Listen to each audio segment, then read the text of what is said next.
What is going on, everybody, and welcome back to another Yu-Gi-Oh! Sevens episode review. Today, we are going to be going into, and I will say this before we start, I had so many mixed feelings at the very beginning, before this episode even came out, from episode 10 and 11's.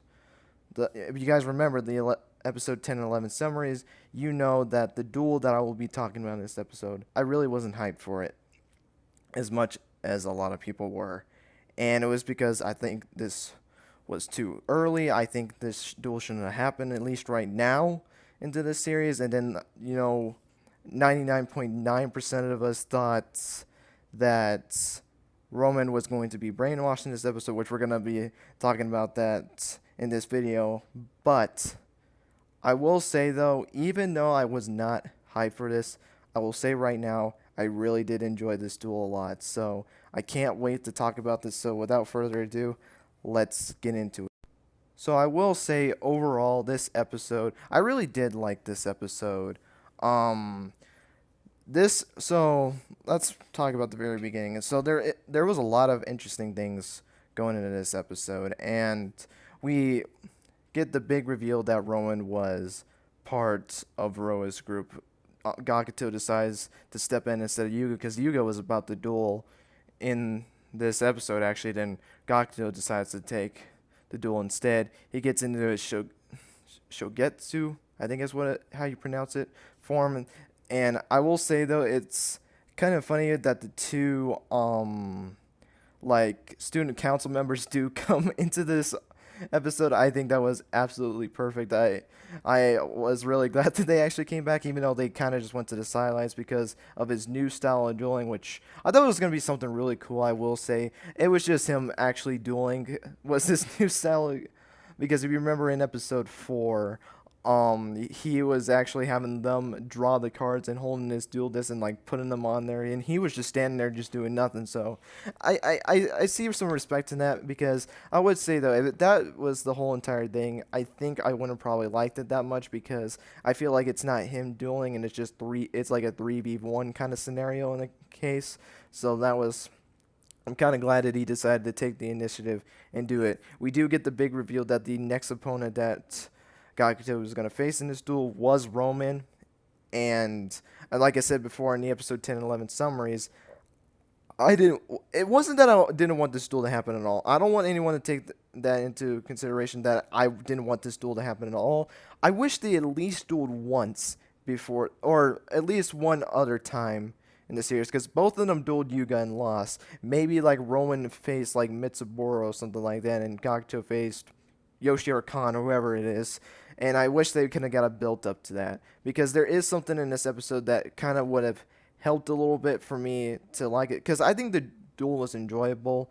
I will talk about, because even though I liked it, there was a lot of things that I also didn't like. So how about we actually start with those before we get into them, because all this was really just the duel was this entire episode. But Gakuto takes his first turn. Nothing big, especially summons his Yame Ruler. Man, I love what he said. Even though he rolls, I think the R, he's like Yame Ruler. I can't do it. I'm not like Gakuto. I cannot do that. I don't know how in the world he was able to do that, but he summons Yame Ruler, activates his effect, so level 7 and higher monsters cannot be tributes to they cannot be tribute summoned. So Roman is kind of in a situation where she can't actually summon her prima guitarist. I keep saying guitarist. I actually looked up the name of it not that long ago, and it's like Guitarim of the light stage, I think it was what it was called. So she can't summon that, and it was in her starting hand. And I want to talk about Roman first. And I will say, though, the way they did this kind of like thing, because I was very upset when I was looking at the episode 11 previews, because we all thought it was brainwashed, and some people and hopefully you guys have watched this episode at this point, you guys know that it wasn't she technically wasn't brainwashed. I mean, I will say, though, do want to give a shout out to someone real quick.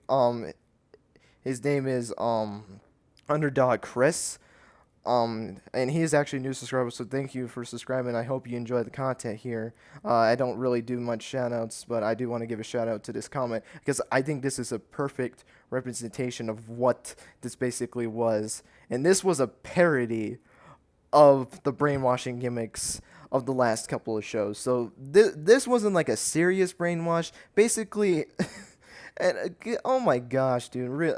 When I first saw this, I didn't understand what in the world was going on, but Rowan actually was actually hungry, and that was the reason why she was able to do this. And I will say though, just because of one statement, I did not like this. And it was the fact that Roa said that she was that you guys, you were misled that she actually is a duelist when she's in this state. And I don't understand how. I guess I don't I know it's supposed to be a parody. I mean, literally, this entire thing was for a Snickers reference, and we'll kind of get to that in a minute. Actually, you know what? Before I talk about that, I just realized I missed something. Let me talk about Yugioh first before we continue that, because I have a whole long thing I want to talk about that. But let's talk about Yugioh for a second. Yugioh in this episode said something very interesting to me. When Rowan revealed that she was gonna duel him, and she was acting like, oh, she was doing this the entire time, and even Yugioh says later on, well, actually, no, I won't say that because I like to try to keep the structure. I literally watched the episode like 3 hours ago, and I'm all over the place with this episode. So this is the first time I think I've ever been like unstructured when it's because I like to go in order of the episode, but this one, it's just so much stuff happened in this episode that I think it just going all over the place is just bound to happen. And hey, if it's gonna be a review, it's gonna be this one. Yugioh says in this duel, because Kaiser was like yelling at him and saying, "Oh, you didn't know that Roman was a spy? Man, you suck," and that kind of stuff. And Yugioh's like, "No, I knew," and that just shocked everyone, and even shocked me. I was like, because if you remember in episode 3, which was the episode where Roman was introduced, Rook and Gakuto were the main focuses trying to see if she was a Goha spy. Now, I specifically say Goha spy because, I mean, it's been a minute, so I don't know if he actually said that, but I think there was a line in there where he says, "I don't think she's a Goha spy," and I what I liked about that is, or at least I hope to God that's what it is, because maybe he just said a spy, but I think he said a Goha spy. He specifically said Goha spy. They were all focusing on spying, and Yugioh's not dumb. I mean, he's able to build these inventions. He's able to hack and do all this stuff, so he's not dumb. I'm not surprised that he actually knew that she was some sort of spy. And Rook, being him, just is like, I knew that Rowan was a spy, even though he more specifically said that she was a Goha spy. But I guess props for you, I guess, for not being an idiot for once. I mean, I know that's kind of mean to say to Rook, but basically talks about it, and he knows that Roa has something under her, and she was trying to say no, she did this for her own self, like she was doing this for herself, and that it was no one else trying to do this. She wanted to do this, and I think Yugioh, in a sense, knew that was a load of horse crap, so I really did like that in that sense. But let's get back to the hunger thing. I just wanted to quickly mention that because that was a good Yugioh moment. I really did like that moment. It kind of shows, like, he's just this nice guy, but he's also smart. He's not dumb at all. And for an 11-year-old kid, that's pretty impressive, I will say, though. If I was that kid, completely honest with you, I would be so clueless on what in the world was going on. But Roman was hungry this entire time because the drummer, which I don't remember his name I think was actually said. I'm just going to call him the OCG boy if you guys don't know what I'm talking about. This guy reminds me of one of the characters from the OCG Structures manga or the Sakio card game that was on the Nintendo 3DS in Japan. I don't know if anyone knows that. That was a video game that was released on the 3DS that never was released in English, so that's what that character reminded me of. If he had black and blue hair with a spike, I don't know, maybe it's because of that kind of like nose like tape on his face, but basically he eats all of the sweets, all the food in there, and it makes her hallucinate and basically go into this hunger state where she's able to basically be a not only a guitarist but a duelist, which is kind of interesting when you think about it. So does every time Roman actually plays the guitar, like when she's performing on stage, is it that it's showing that she's hung when she's on stage? I don't know if that has any regulation to that, but I think that was kind of interesting. Oh, I want you guys to let me know what you guys think of this. Do you think this was the secret that it was that Roman was trying to hide? Is that when she was hungry, that's what the kind of state it was, and what Ro was not gonna blackmail her on? I obviously don't think this is the case because I guess I'll say it right now. Yuga knows that. Well, it was because Roman kind of told him that he knows that she's being blackmailed, and that's why she's doing this. So because I after the duel, Yuga kind of went up to her after she like because she pressed the button. This is where the whole Snickers joke comes out.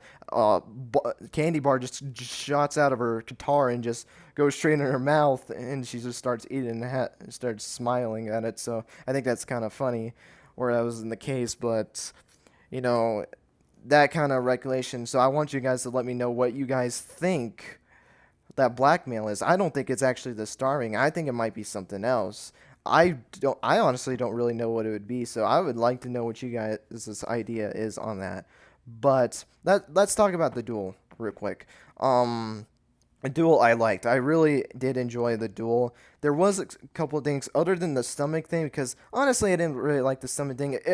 Literally I would say this duel was between Gakuto and Roman's stomach. I would literally call it what this duel is. It's not Roman versus Gakuto. It's Gakuto versus Roman's stomach. I know that's kind of mean and kind of discrediting this, which I want to know what who you guys were rooting for. I knew Roman was gonna win this duel. I honest to God knew that Roman was gonna win this duel because you need that 1v1 setup for that Roa versus Yuga duel, which is going to be happening in the next episode. And man, am I excited for that duel! And that's going to be a very hard to predict duel. I can't wait to talk about that in the episode 12 summary, cast list analysis review that I will be doing.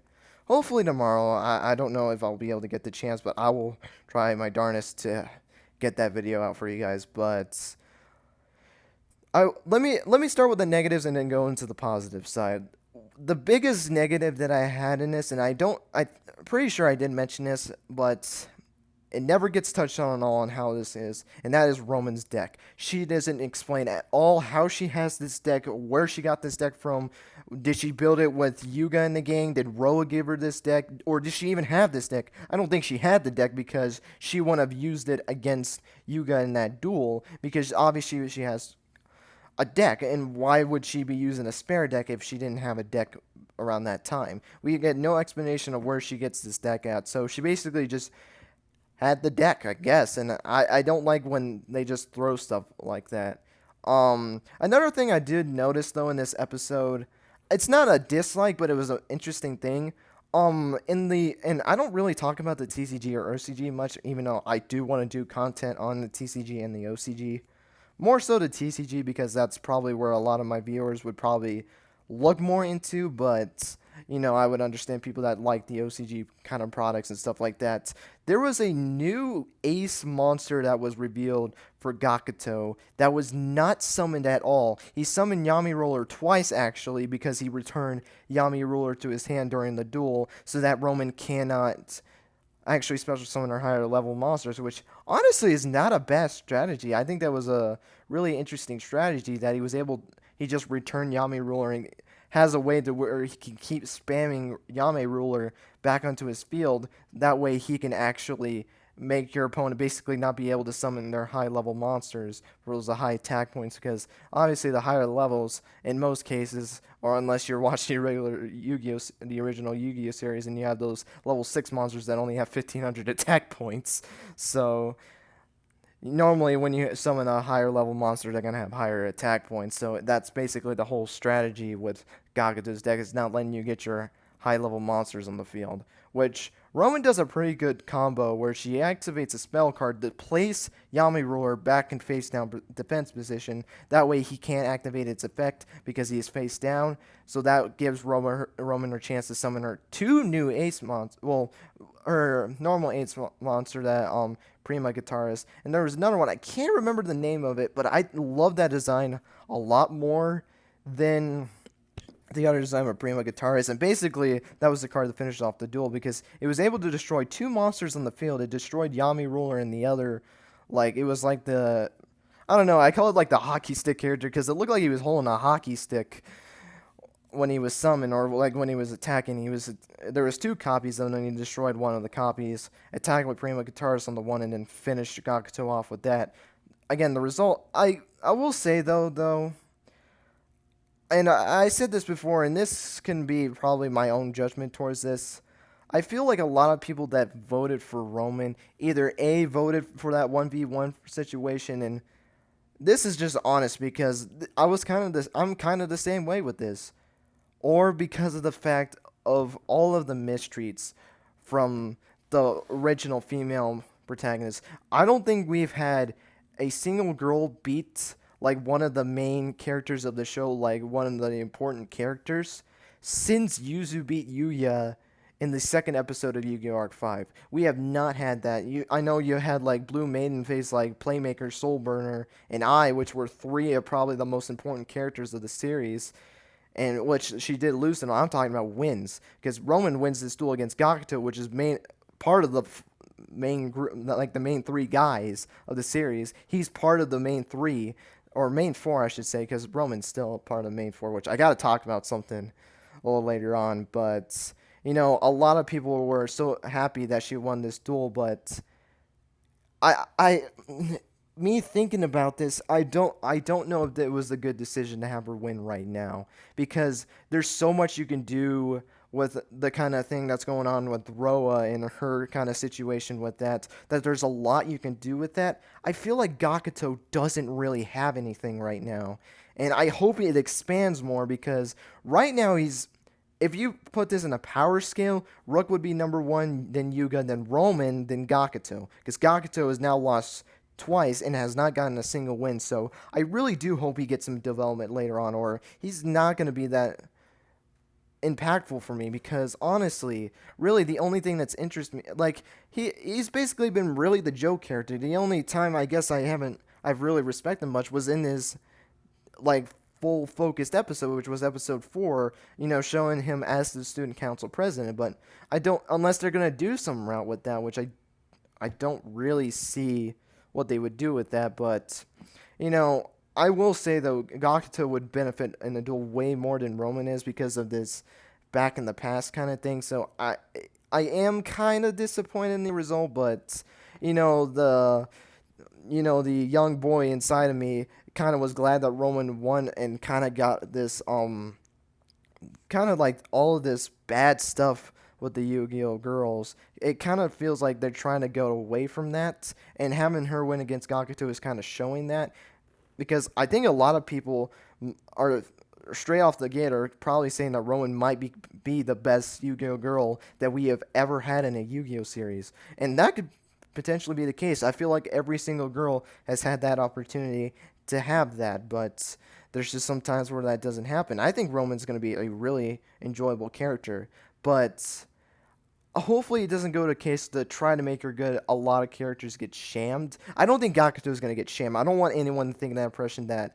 I think Gakuto is going to be a bad character because of Roman winning this duel. I don't want that to be interpreted at all. I don't want anyone to interpret it that way. I just saying I either wish it was a situation where Gakuto could have won the duel, because I don't think, honestly, if I were to be completely honest, I don't think Gakuto, unless Rook lost that duel, there was no way anyone should really have voted for Gakuto. And it really sucks to say that. Well, I guess they could have still had Gakuto. And that's the thing, though. They still could have had Gakuto win this duel, and it would have been fine, because maybe Yuga says, well, you know, because you're blackmailing Roman. Now I'm going to duel for her as well. So we're putting Rush Duels and her freedom on the line. And I think that would have been a incredible moment for Yuga, but we didn't get to see that, which is alright. It's not like it's going to ruin anything for me, but I kind of wish we kind of saw that.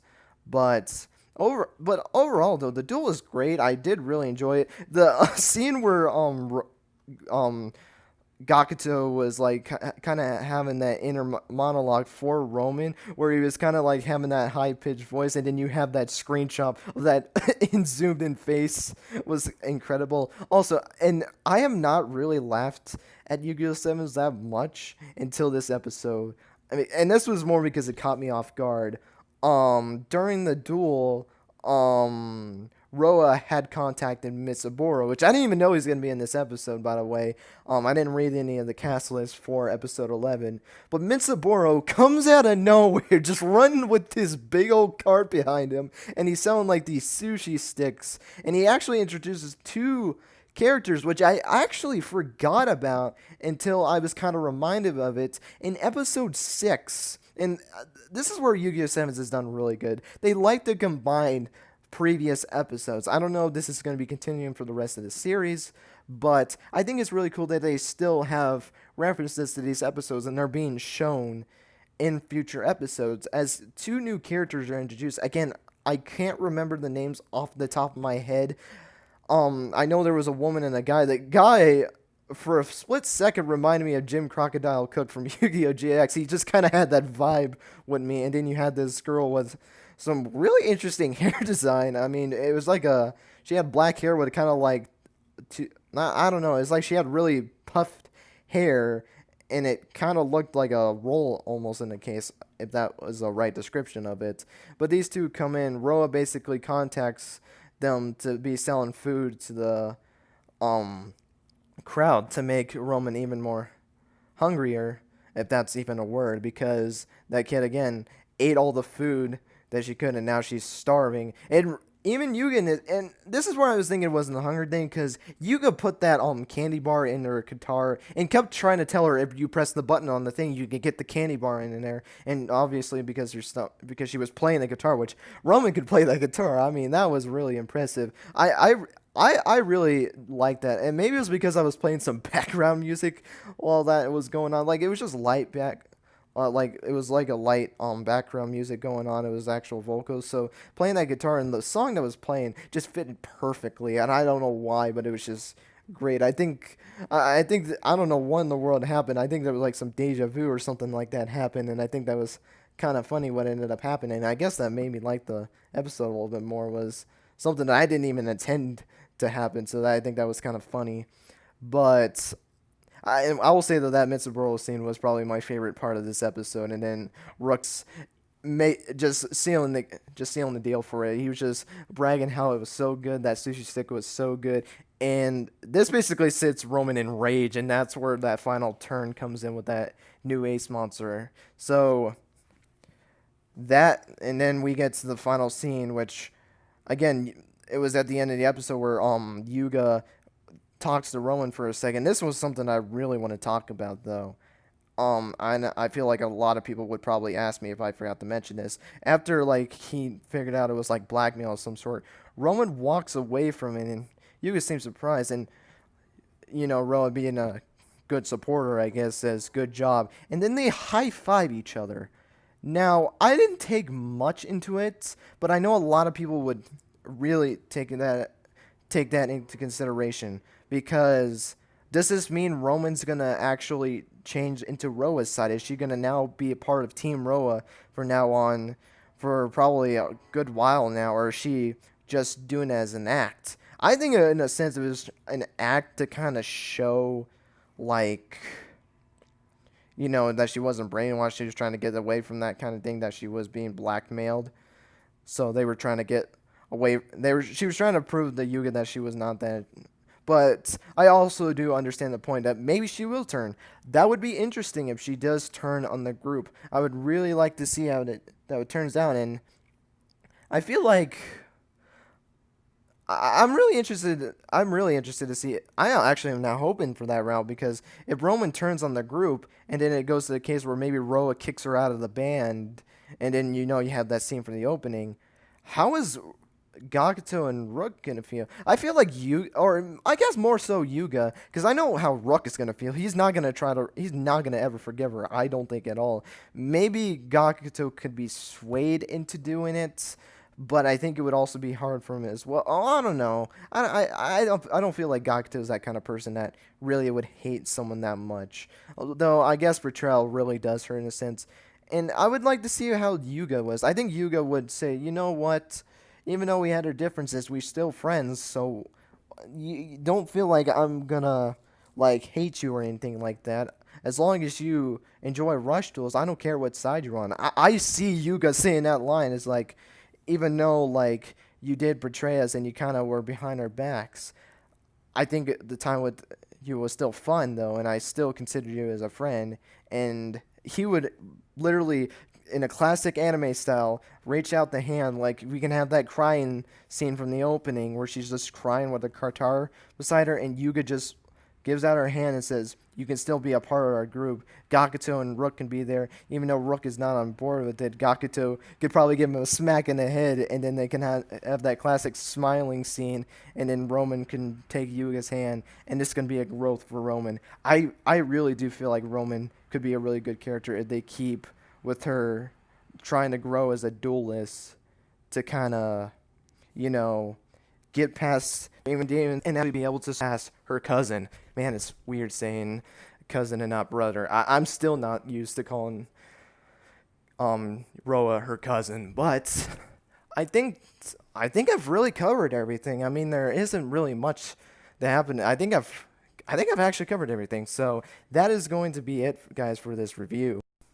So thank you guys so much for watching this episode. I hope you guys enjoyed. I was all over the place in this episode. I really do think this might, kind of thinking about it, I don't think this will be my favorite episode, but it could be up there as probably one of my favorite episodes, like top 5 if I had to say it in that kind of style, out of the last 11 episodes that we've gotten so far. And I'm kind of really excited for this Roa versus Yugioh duel. I've been so excited for our first protagonist versus rival. I was excited when we first saw Yusaku versus Revolver, Jack versus Yusei, Kaido versus Yuma, Zane versus Judah. I know you can say, well, Chaz is the rival, but I was more excited for Zane, if we're being completely honest. Yugi versus Seto Kaiba, especially towards Battle City. I was so excited for that duel to occur in that show. And then you have Yuya versus